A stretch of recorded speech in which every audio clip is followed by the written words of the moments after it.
En este día, mi compañero Brian García y quien les habla Laura Álvarez, estudiantes de la Universidad de Santo Tomás, les hablaremos del tema diamagnetismo, correspondiente a la asignatura de Física Eléctrica dictada por la docente Joana Rojas.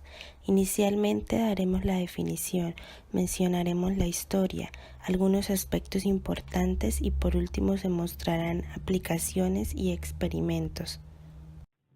Empezaremos definiendo diamagnetismo. Diamagnetismo es una propiedad de los materiales que consta en repeler los campos magnéticos. Los materiales diamagnéticos son repelidos débilmente por los imanes. Algunos ejemplos de materiales diamagnéticos son el agua, el cobre, el oro, el silicio, el bronce, el azufre, entre otros. Este fenómeno fue descubierto por Michael Faraday en septiembre de 1845, cuando vio que un trozo de bismuto era repelido por un polo cualquiera de un imán, lo que indicaba que el campo externo del imán induce un dipolo magnético en el bismuto de sentido opuesto.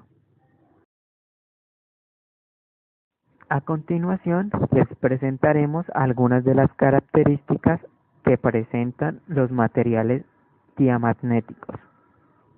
Estos materiales tienen una permeabilidad magnética relativa inferior a la unidad. La permeabilidad magnética se define como la capacidad de una sustancia o medio para atraer y hacer pasar a través de ella campos magnéticos. Otra característica que presentan estos materiales es que su inducción magnética es negativa. La inducción magnética es el proceso mediante el cual campos magnéticos generan campos eléctricos. Estos materiales también presentan una susceptibilidad magnética negativa. La susceptibilidad magnética es una constante de proporcionalidad adimensional que indica el grado de sensibilidad a la magnetización de un material influenciado por un campo magnético. Por último, el flujo magnético de estos materiales disminuye. El flujo magnético es el conjunto de líneas de fuerza que atraviesan la superficie de un cuerpo sometido a la acción de un campo magnético. En la figura 6 podemos observar que no hay un campo externo, es decir, H igual a 0. Asimismo no existen dipolos, recordando que estos son un conjunto de dos polos magnéticos o eléctricos de signos opuestos y cercanos entre sí. En la figura 7 vemos que cuando se aplica un campo externo, entonces habrá un H de alguna magnitud induciendo dipolos los cuales se alinean en dirección opuesta al campo externo. Para entender el diamagnetismo como un caso cuántico y llegar a la ecuación de Langevin del diamagnetismo, inicialmente se definirá la misma. Esta ley explicita cómo al cambiar el flujo magnético anteriormente mencionado a través de un circuito eléctrico se induce en este una corriente que se opone al cambio de flujo. El origen físico del diamagnetismo puede entenderse a partir de la imagen clásica de un átomo formado por electrones girando alrededor del núcleo en órbitas determinadas, como se mostrará en la figura 9. Como el término diamagnético aparece en el hamiltoniano H mencionado anteriormente, se aplica un campo magnético externo. Mediante esto determinaremos los valores de la susceptibilidad magnética, recordando que los materiales muestran una respuesta en dirección contraria al campo, como se mostraba en la figura 7, y esta era muy baja. Vamos a tomar entonces solamente el término diamagnético del hamiltoniano perturbado, el cual es una combinación lineal de los autoestados que representan pequeñas alteraciones al sistema y se desarrollará de tal manera que se haga cero o no contribuya a la parte del término paramagnético, tomando un átomo que tenga sus últimas capas electrónicas completamente llenas, y si esto sucede, la suma del momento angular tanto orbital como intrínseco será igual a cero. El campo magnético en este caso está aplicado en el eje Z, es decir, solo tiene contribución en la dirección K. de tal manera que B cruz R será el producto vectorial entre las componentes del campo y el vector posición, obteniendo que B cruz R al cuadrado y reemplazando en la ecuación se obtiene que E al cuadrado sobre 8M por B al cuadrado por X sub I al cuadrado más Y sub I al cuadrado. En este término tenemos el estado base haciendo un corrimiento de la energía de la forma delta de E de primer orden de la forma E cuadrado sobre 8M por el valor absoluto de X sub I al cuadrado más Y sub I al cuadrado entre los estados bases de este sistema. Para desarrollar entonces este término del corrimiento de la energía en primer orden, debemos recordar que si tenemos simetría esférica, el valor de X promedio al cuadrado será igual al valor de Y promedio al cuadrado e igual al valor de Z promedio al cuadrado, el cual en este caso para simetría esférica tiene un valor de 1/3 de R sub I al cuadrado. Pero como en este caso solo tenemos contribución en dos ejes X y Y, realmente X sub I al cuadrado más Y sub I al cuadrado contribuye solamente con un valor de 2/3 de R sub I al cuadrado. Así entonces la corrección a la energía será de la forma E al cuadrado por B al cuadrado sobre 12M por el valor absoluto entre los estados base de R sub I al cuadrado de este sistema. Para determinar la susceptibilidad magnética debemos primero determinar la magnetización. Se debe tener en cuenta el valor de la energía libre de Helmholtz, la cual es un potencial termodinámico que relaciona a la energía E con la temperatura T y la entropía S.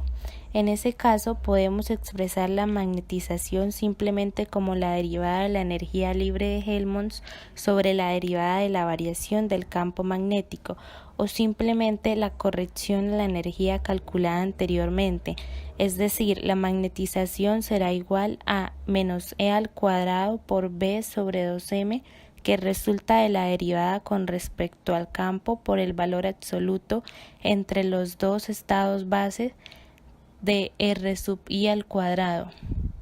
Esto para un átomo.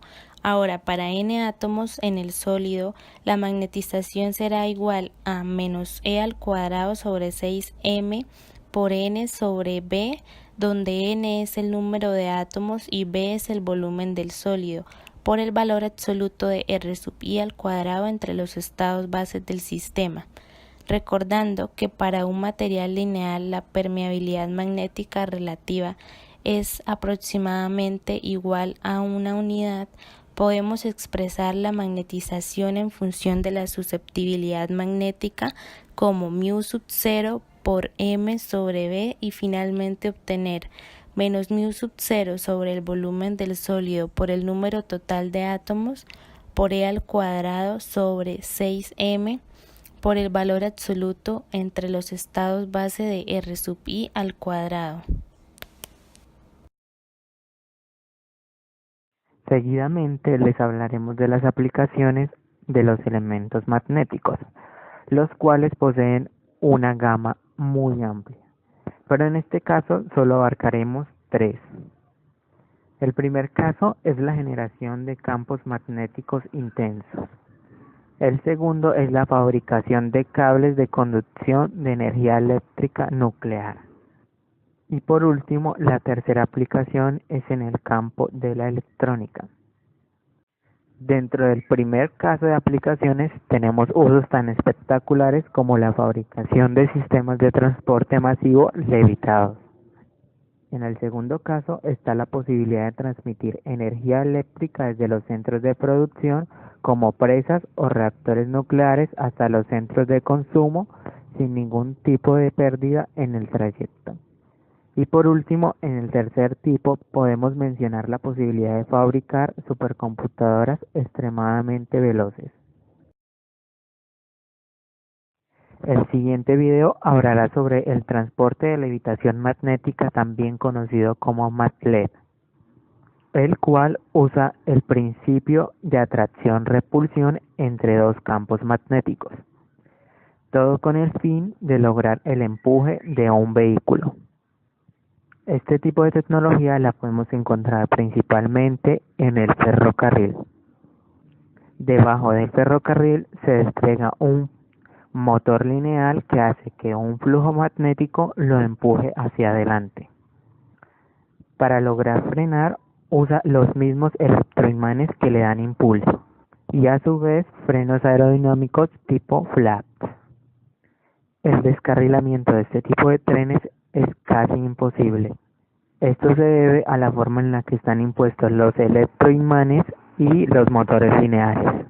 En este experimento describiremos el funcionamiento de un tren de levitación casero hecho con materiales fáciles de conseguir. A una madera como base se le adhieren dos rieles formados por imanes permanentes cerámicos de bajo costo, todos orientados con la misma polaridad norte en la cara superior. Por otra parte, se hace una pastilla en la que se pegan los mismos imanes de forma que la cara inferior tenga la misma polaridad que la cara superior de los imanes de la base, es decir, la polaridad norte. Al tener propiedades coincidentes entre la base con relación a la pastilla, es decir, el tren, las fuerzas que se interponen son de repulsión. Por este motivo, la pastilla flota respecto a la base, lo que indica que se emplea la levitación magnética para poder guiarse, sustentarse y moverse a velocidades incluso muy rápidas sin salirse de los rieles. Los imanes no solamente son capaces de transportar energía eléctrica sin ningún tipo de pérdidas, sino que además poseen la propiedad de rechazar las líneas de un campo magnético aplicado, de manera que si se acercan se genera una fuerza magnética de repulsión, la cual es capaz de contrarrestar el peso del imán, produciendo así la levitación del mismo. El fenómeno de diamagnetismo permite que el tren pueda levitar. Esto se debe a la propiedad de repulsión ya mencionada. Este fenómeno ayuda a que el tren se pueda elevar unos centímetros de los rieles, contando con imanes que son a su vez repelidos por los otros que se encuentran a lo largo de la vía. Cada vez que varía el flujo magnético se genera una corriente inducida y según este fenómeno el sentido de las corrientes inducidas es tal que con sus acciones electromagnéticas ocurre la tendencia a oponerse a la causa que las produce. En el siguiente experimento se colocarán dos uvas en los extremos de un palo de madera y se apoyarán en una superficie que no sea magnética. Luego de esto se acercará un imán y podremos observar cómo la uva se repele ante el contacto con el imán. Esto es algo curioso, pero la explicación es muy sencilla y radica en el diamagnetismo. Esto no significa que la uva sea diamagnética, pero lo que hay en su interior, en concreto moléculas de agua, sí lo son. El contacto que hay entre estas moléculas y el imán hace que se genere un fenómeno de repulsión entre estos dos.